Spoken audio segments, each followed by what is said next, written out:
kami kembali melaksanakan kegiatan bakti sosial berupa kegiatan bakti sosial donor darah yang alhamdulillah hari ini berarti adalah hari ketiga ya, 6 kecamatan yang sudah kita datangi.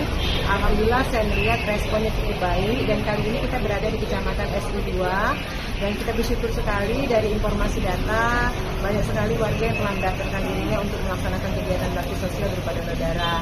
Tentu harapan saya kegiatan ini terus berlanjut ya, karena memang mengingat kebutuhan darah sekarang semakin banyak masyarakat yang membutuhkan, dan kali ini memang kita laksanakan di setiap kecamatan adalah untuk menjemput bola. Kalau tadinya masyarakat yang mendatangi PMI, sekarang kita yang mendatangi masyarakat sekaligus mensosialisasikan terkait manfaat kegiatan donor darah itu sendiri. Jadi sekali lagi saya mengucapkan terima kasih kepada kawan-kawan kecamatan yang aktivitasnya telah melaksanakan kegiatan bakti sosial berupa kegiatan donor darah, dan harapan saya tentu kegiatan ini terus bisa kita laksanakan setiap 2 bulan sekali.